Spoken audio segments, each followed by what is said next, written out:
За дэш нь явуулъя. За Binance компани за энэ дэр яг ирчихсэн. За Binance компани бол үндсэндээ бол Binance болон олон нийт маркетинг хослуулсан юм маркетингтэй. За ямар нэгэн сар болгоны илэрхийлэх гэсэн тийм дарга байхгүй. Бүртгэл устгахгүй. За үгээрээ бол амар маш хөнгөн гэж ярьж байна. Ингээд үндсэндээ бол 8 төрлийн орлогыг энэ компаниас олж болно гэж компани нэгэрт санал болгож байна. За мэдээж шууд урамшуулал байна. Харьцааны урамшуулал, бүртгэлийн урамшуулал, багц ахиулах урамшуулал байна. За маржин бонус, юуны хийгэр бонус, зэрэглэх. За энэ бол жижигхэн худалдааны гэх тийм ээ. Хүн худалдаагаар ажиллах юм хүмүүс байдаг тийм. За энэ дээр бол манай компани аккаунт дотор байдаг түрүүчнүүд болж байна. Юу хэрэгтэй вэ гэдэг нь харагдаж байгаа. За манай компани ерөөсөө 4 хүн багцаар нисдэг байна. Хамгийн баг багц нь basic, тэгээд premium, тэгээд platinum гэсэн 4 багцаар нисдэг байна. За энэ хүснэгтэн дээр ерөнхийдөө юу харуулж байна вэ гэхээр за эхний хүснэгтэн дээр бол 53.2 доллараар хамгийн баг basic багцыг нисдэг юм аа гэдгийг харуулж байна тийм ээ. За хоёр дахь хүснэгтэн дээр юу харуулж байна вэ гэхээр багц болгон дагалдаж ирдэг PV оног харуулж байна.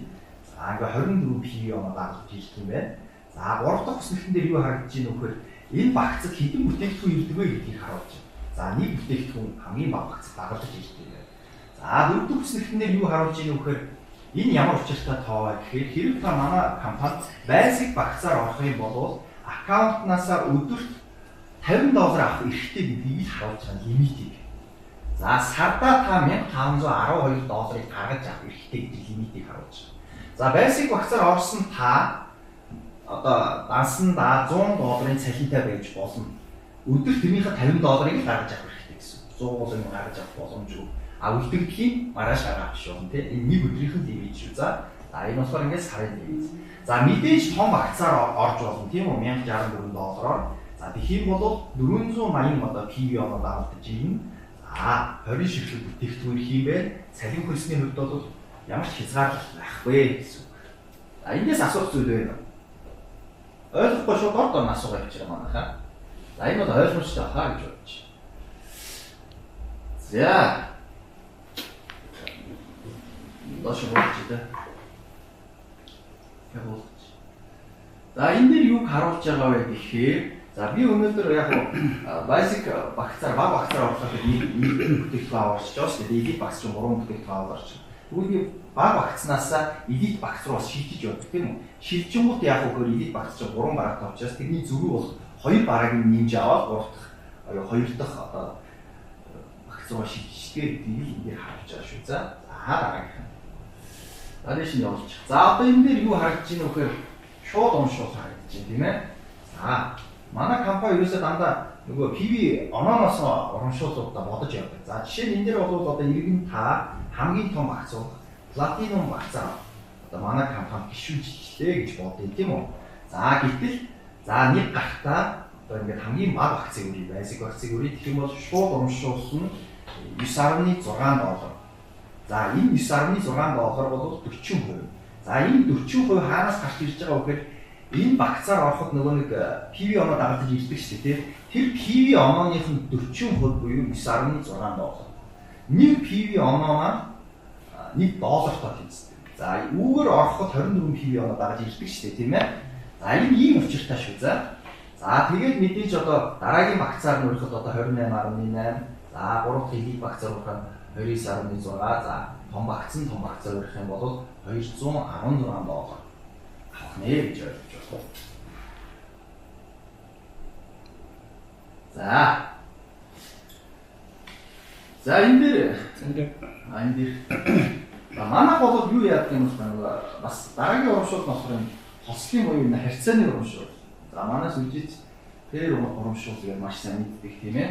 За тэгвэл одоо пэр урамшуулыг манайх яаж олох юм бэ гэхээр нэгдүгээр та basic багцаар орцсон гэж болно. Гэтэл хамгийн ихний одоо энэ харьцаанаас л та яах нь 20% нь авах нэ. PV онооны харьцаанаас. За гэтэл энэ нэг өдрийн лимит гэж ойлгоо. Тэгэнгүүт 2-оос 20 хүний одоо харьцаанаас 10% авна гэдгийг л харуулж байна. Тэгээд тэр хувь нь доллараар харуулж байна. Энэ 20% нь 4.8 доллар. За 2-оос 20 хүн 10% авах юм бол 45.6 доллараар гэж харуулж байна. За тэгвэл том багцтай хүн бол яах нь вэ?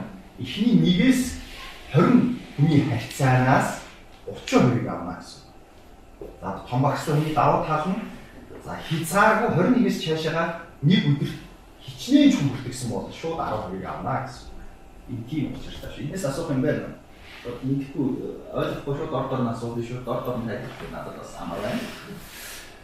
За одоо энэ дээрээс одоо яг чиг хийдүүлээ үйл ажиллагаанд орно. Манай бинар системтэй гэсэн тийм. Одоо бинараар ажиллаж. Иргэн та том акцаар ордоо гэж бодъё. Тэгвэл бол нь хоёр талдаа том акцыг оруулахтай нэг хүнээс нь хэд орох вэ? Шууд уушгүй хэд орох вэ? 216. Аа 216-гийн юм ярьсан тийм. За ингээ 216 орлоо гэж бодъё. Тэгвэл 216 2 орж байгаа учраас 2-оор үржүүлсэн тийм үү? За ингээ 432 доллар. За тэгвэл яах нь вэ? Энэ хоёрын маа хослынхаа цалин яаж юм? Шууд 144 доллар гэж байна. За тэгээд дараа нь яах нь вэ? За энэ дээр өргөхөөр энэ Хослол гэдэг нь харьцаа хийх хэрэгтэй. харьцаа гэсэн үг шүү дээ, тийм ээ. За тэгэнгүүт энэ хүн рүү яах нь вэ? Энэ хоёрын харьцаа чи хэд вэ? 144 тийм. Дахиад энэ хоёрын харьцаа 144. Ингээд 2-оор үржүүлээд 288. За манай компани бол бусад компаниас нэг давуу тал нь та компаниар зүгээр бүртгэл хийгээ сууж байгаа компани мөнгө өгдөг. Үүгээрээ давуу талтай. За тэгэнгүүт одоо энэ бүртгэлийн урамшуул гэж харагдаж байгаа биз? За тэгэнгүүт одоо иргэн та өөрийнхөө нэг гартаа нэг том акцтай хүний бүртгүүлэнгүүт 24 доллар. Нөгөө гартаа дахиад нэг хүн бүртгүүлэнгүүт 24 доллар. Ингээд нийтдээ 2-оор үржүүлээд 48 доллараар гэдэг энэ дээр харуулж байгаа. Тэгээ үндсэндээ бол ингээд эхний одоо энэ 4 урамшуул шууд орж ирж байгаа 4 урамшуулыг авахтал 912 доллар авах нэ гэдгийг харуулж байна тийм ээ. За энэ дээр бол хамгийн том акцэн дээр навчиж. За энэ хүслэгтнэр юу харагдаж байгааг бол энэ уртлах эдгээр бол үеийг харагдаж байна тийм ээ. 1-ээс 12 дугаар үе байсан байна тийм ээ. За энэ уртлаа баруун зүүн талыг харуулж байна. За саяны харьцааныг л цалин энэ дээр харуулдаг байгаа шүү. За баруун талдаа зүүн талдаа ингээ нэг хүн орууллаа. Харьцааныхын цалин яах нь 144 доллар. Энэ ямар багцаар байхад дандаа том багцаар. Энэ жишээ нь дандаа том багцын жишээ яваад. За мэдээж амьдралаар ингээ алах цааг орно л та тийм ээ. Гэхдээ зүгээр яг жишээ татахтаа ингэж харуулж байна. За тэгээд ингээд эн чинь цаашаага 2 хүн орууллаа 288 гэх. Ингээд бүгдээ 12 үе хүртэл ингээд яваад яах нь 589,680 долларын цалин авах боломжтой гэсэн үг. Тэгэхээр ер нь бол яг амьдрал дээр ингээ алах цаг оруулах янз янзын багцаар хичээдэг юмс бүрдэн. Харин энэ нөхнүүдээ ингээ сайхан өгдөөд матриц маягаар явах хэрэгтэй. Тэгээ ингээ нөхнүүдээ бүгдээд явуучих юм бол энэ цалингаа зүгээр тасралтгүй орж ирнэ гэсэн үг. За юм байна. За дараагийн. За манай Dines компани яг үхээр үндсэндээ бол 10 төрлийн ийм гоё цолтой бус компани байхгүй цолтой үйл нь. Гоё цагдаагийн богоно шиг цагдаа тийм. Бидний одоо нэг дайчид гэж хүндлээд байгаа юм компани яагаад байгаа те тийм гоё. За тэгээд ийм гоё ингээд одууд өгдөг те. Манай компани бол бусад компаниас нэг ялгаатай тал нь бусад компани бараа бүтээгдэхүүнийхээ багийн бараа эргэлтээр цол өгдөг манайх цалингаар нь өгдөг. За старт цолыг авахын тулд яадаг вэ? Та хэрвээ манай компаниас уун суулж байгаа 3,000 долларын цалин авчих юм бол старт цолтой болоод цолны урамшуул гэдэг нэг удаа 150 доллар. За дараагийн цолыг хамгаалах one star гэдэг цолыг хамгаалахын тулд яах вэ? 10,000 гоц та 10,000 долларын цалин авахад яах нь урамшуулс нь цолыг дагж ирж байгаа нь 350 доллар. А мэдээж ихлээр старт цолыг хамгаалсан хүн one star цолыг хамгаалахад зүгээр энэ дээрээ 7,000 долларыг нэмээд авчих болно гэсэн үг. Тэрнээ шинээр 10,000 цалин авахгүй нь шүү дээ. За тэгээд цаашаага ингээд нэмэгдээ явчихна гэсэн үг. За 25, 50, 75,000 доллар гэх ингээд доллар нэмэгдээ явчихна гэсэн үг. Тэгэхээр бол манай компани гишүүдийн цалингийн хараад за юу цолын хараад за энэ хүчний үнийн цалин авсан бэ гэдгийг мэдэх боломжтой гэсэн. За энэ дараагийн энэ бол марчинг бонусаа гэсэн. За ранк гэдэг бол үндсэндээ бол зэрэглэл буюу компани цолыг хийж байгаа. За хэрвээ та эхний ранг буюу одоо старт цолыг авсан хүн доор мэдээж баг команд байгаа. Тэр баг командынхаа нэгдүгээр үедээ байгаа лидерийн цалингаас нэг хувийг автоматар таны цалин болгож татдаг. Хэрвээ та one star цолыг хамгаалсан байвал одоо 2 дугаар рангтаа болцсон байвал нэгдүгээр үеийнхээ хүмүүсээс цалингаас нь 2%, 2 дугаар үеийнхээс 1%. Гэх мэтчиэн ингээд рангууд нь ахих тусам доор байгаа хүмүүсийг үе болгоноос яах вэ? Үеүүд нь ингээд нэмэгдээд яваад байна. Нэмэгдээд яваад байна гэсэн. Тэгээд ер нь зүгээр олон улсын судалгаанаас харахад 3-аас 4-р рангийг хамгаалсан байхад бол зөвхөн энэ матчинг бонусаас асар их хэмжээний цалин хөлсийг бол авах боломжтой. За матчинг бонус бол манай дээр сардаа 1 удаа болно. Сарын ихэнх дандаа энэ тавигддаг. Өнөөдөр тавигддаг. За бусад цалингууд нь бол шууд байна. За сард 1 удаа тавигддаг бас нэг цалин байдаг. Тэрийг одоо би тайлбарлана. За одоо хэдүүлээ нөгөө олон итгүү одоо орчихно. За компани иргэн та нэгдүгээр игнэндээ зөвхөн өөрийнхөө урилгаар өөрийнхөө линкээр 10 хүнийг өрчлээ гэж бодъё гэж байна. Ингээ 10 хүнийг өрчлээ. Ер нь манай компаниас ер нь нэг ашигтайхан мөнгө аваад ашигтайхан иргэжээд гоё явчих гэж бодож байгаа юм бол өөрөө том багцаараа ороод доороо нэгдүгээр игнэндээ хамгийн бага багцаар чамайг 10 хүн яг өөрөөсөө игээл оруулчих. За тэгэх юм бол шууд орцын үгийг нээглээ гэж ойлгож байна. За ийм тохиолдолд ер нь яах юм бэ гэдэг юм асуулт гаргаж байна. За жишээ нь ингээд хоёр талдаа ихлээр иргэн та нэг хүн хийлээ, эхний үеийн эндээс одоо өчнөгөө юу давтан худалдаа авалтаас авах урамшууллыг би одоо тайлбарлаж байгаа. За ингээд нэг хүн хийлээ тийм үү? Эхний үеэс авах нь нийтлээ. За ингээд хоёр хүн эхний ингээд 2-4 хүнээс авах их нэгдэж байгаа.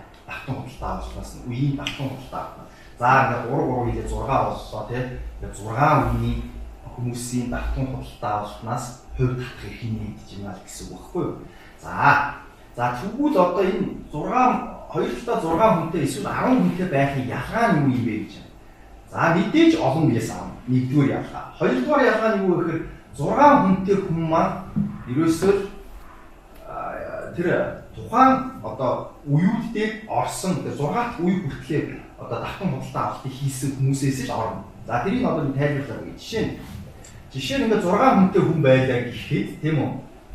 Нэгдүгээр үе дээр нь давтан худалдаа авалт байхгүй ч болно тийм үү? Тэгэхээр хоёрдугаар үе дээр нь давтан худалдаа авалтыг тэрийгээ л авах гэсэн. Энэ нэгдүгээр их байхгүй ч яахгүй. Тэгвэл одоо 3 дугаар үе дээр нь давтан худалдаа авалт байхгүй гэж байгаа 4 дугаар үе дээр нь давтан худалдаа авалт тэрийгээ л авах гэсэн.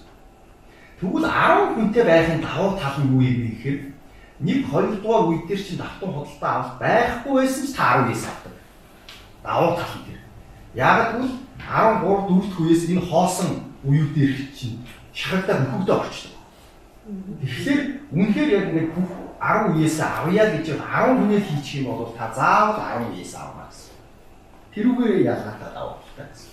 За тэгээ яг үгээр 1 2 3 үеэс 8%, 3 4 үеэс 7%, 5 6 дугаар үеэс 6%, 7 8 дугаар үеэс 5%, за 9 10 дугаар үеэс 4% авах гэсэн. Ийм өндөр хэмжээний. За энэ хувьд юунаас гарч ирлээ? PV оноос гарч ирлээ тийм. PV оноос гарч ирлээ. За ингээд нэг 60% авч байгаа. За энэ бол бас сард нэг удаа олгогддог цалин. За энэ бол үнэхээр одоо санхүүж мөнгөний болцтой түүдэг одоо манай маркетинг байгаа шүү. За одоо тэгээд энэ дээр одоо ингээд харуулж тий. Ингээд 10 хүнтэй тий. Нэгдүгээр игнэндээ 10 хүнтэй.